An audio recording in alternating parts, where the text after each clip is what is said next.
Donald Trump is no stranger to controversy, but this time, the backlash is coming from an unexpected place: Scotland. In a fiery live TV appearance, Scottish Deputy First Minister Kate Forbes delivered a scathing critique of Trump's latest proposals, calling out his inflammatory rhetoric and controversial policies. From his shocking real estate solution for Gaza to his bullish behavior on the global stage, Forbes didn't hold back, and her words have sent shockwaves far beyond Scotland's borders. But this isn't just about one statement. It's about a growing divide between Trump's America and its closest allies. Scotland, a nation with deep ties to the US, is now at the forefront of a global reckoning with Trump's leadership. As world leaders grapple with his policies, Scotland's bold stance is raising questions. Is Trump's America First agenda alienating even his staunchest allies? And what does this mean for the future of US-UK relations? Stay with us as we break down the brutal message that's making headlines worldwide, and why it could mark a turning point in the transatlantic relationship. Trump's Gaza proposal sparks outrage? The U.S. will take over the Gaza Strip, and we will do a job with it too. We'll own it and be responsible for dismantling all of the dangerous unexploded bombs and other weapons on the site, level the site and get rid of the destroyed buildings, level it out, create an economic development that will supply unlimited numbers of jobs and housing for the people of the area. Do a real job, do something different. Just can't go back. If you go back, it's going to end up the same way it has for 100 years. Donald Trump's latest proposal for Gaza has been described as nothing short of outrageous. His so-called real estate solution suggests forcibly removing Palestinians from their homeland to make way for a beautiful new land built by private companies. The idea has been widely condemned as a violation of international law and basic human rights. Donald Trump sees himself as a man who wants peace, and he's made this proposal for Gaza, which I'm sure all of you are familiar with, which is basically empty it out, get companies in there to build a new, beautiful new land, is the way he describes it. What's your response to that? I mean, it is reprehensible for anybody to suggest that people should be forcibly removed from their homeland. Forbes didn't mince words, calling Trump's plan reprehensible and warning that such rhetoric threatens the fragile ceasefire in Gaza. Her comments reflect a growing frustration among world leaders who see Trump's policies as reckless and destabilizing. But it's also the behavior of a bully. And I think whether we are the closest nation to the United States of America or the close ally as a Europe, we need to be firm to make him understand that he cannot make statements like this. Critics argue that Trump's approach to Gaza is not only morally indefensible, but also strategically dangerous. By proposing to erase an entire people's homeland, Trump risks inflaming tensions in an already volatile region. And yet, his supporters claim that his boldness is exactly what's needed to shake things up. But is this really about peace? Or is it just another example of Trump's obsession with dominating the global narrative? As Scotland's leaders and citizens push back, the world is watching, and the stakes couldn't be higher. Scotland's bold stand against Trump. Scotland has long been known for its resilience and independence, but now it's taking a bold stand on the global stage. Deputy First Minister Kate Forbes' fiery remarks on Trump's Gaza proposal weren't just a critique, they were a declaration of Scotland's values. Forbes made it clear that Scotland will not stand by while world leaders, even those as powerful as Trump, push policies that undermine human rights and international law. And those of us who want to see peace and a two-state solution are deeply concerned by anything that destroys that ceasefire. And the suggestions and the comments are just completely unacceptable. And I think on this, world leaders should unite in opposing any efforts to forcibly remove people from their homeland. Forbes' words have struck a chord, not just in Scotland, but across Europe, where Trump's policies are increasingly viewed as a threat to global stability.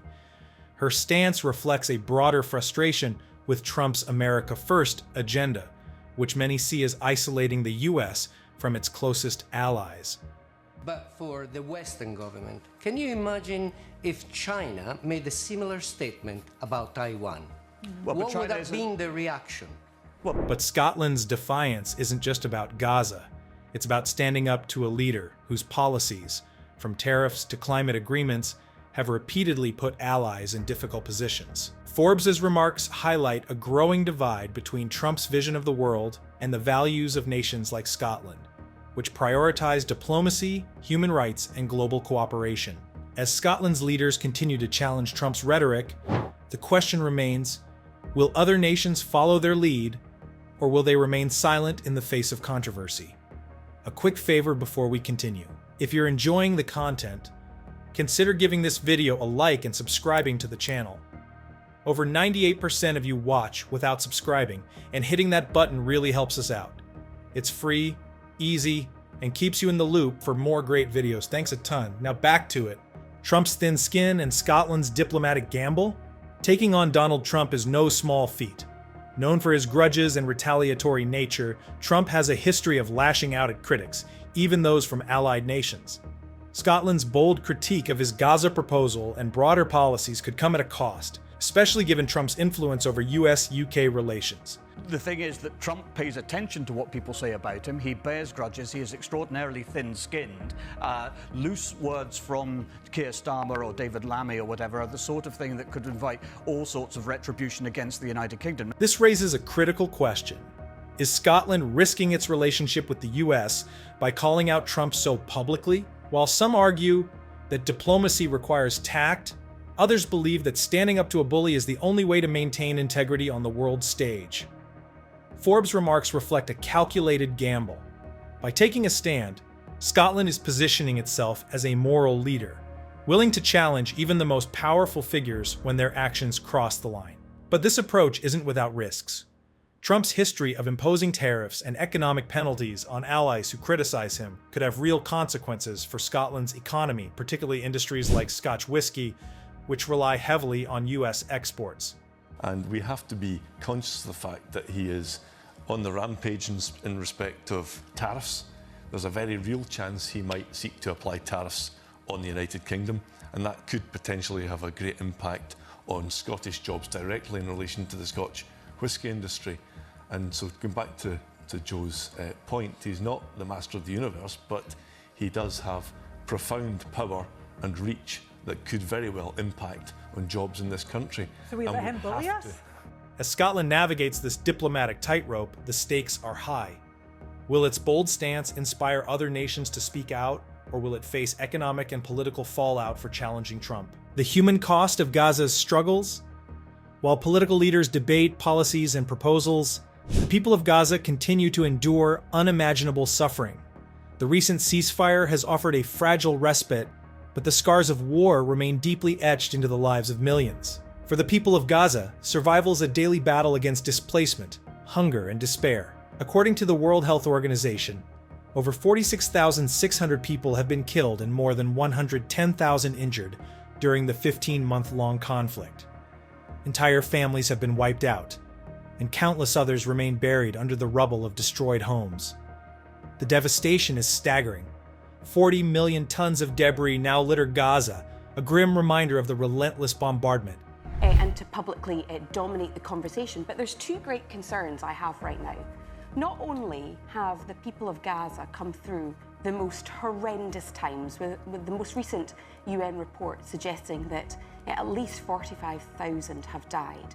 The ceasefire has allowed humanitarian aid to trickle in, but it's far from enough. Basic necessities like food, water, and medical supplies remain scarce.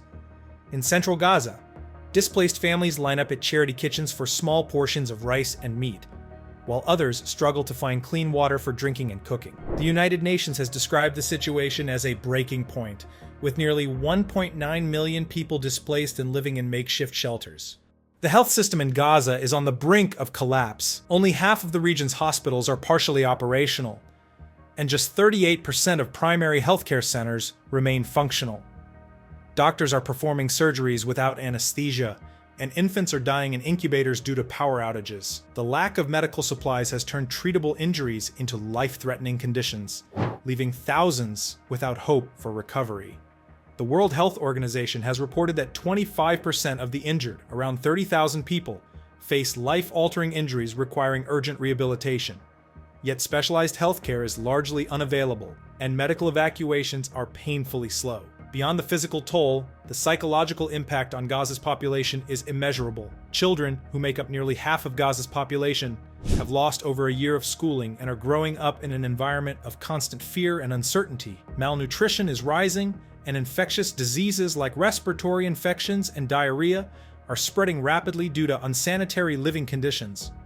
Trump's controversial proposal to rebuild Gaza by displacing its people has only added to the uncertainty. Critics argue that such plans ignore the fundamental rights of Palestinians and fail to address the root causes of the conflict. Instead of offering solutions, they risk exacerbating the suffering of a population already pushed to its limits. As the world watches, the people of Gaza continue to wait for aid, for justice, and for a future where they can live with dignity. Their struggles are a stark reminder that behind every political debate are real lives hanging in the balance. The struggles of Gaza's people, the bold defiance of Scotland's leaders, and the controversial rhetoric of Donald Trump all converge into a single, undeniable truth. The world is at a turning point, but who will stand on the right side of history? As leaders like Kate Forbes call out injustice and demand accountability, the question remains, will the global community rise to the occasion, or will it continue to turn a blind eye to suffering? Trump's proposals may dominate headlines, but the real story lies in the resilience of Gaza's people and the courage of those willing to speak truth to power. The stakes are too high for silence. Whether it's standing up to reckless policies or ensuring humanitarian aid reaches those in need, the time for action is now. The world is watching, and history will remember who stood on the side of justice and who chose to look away.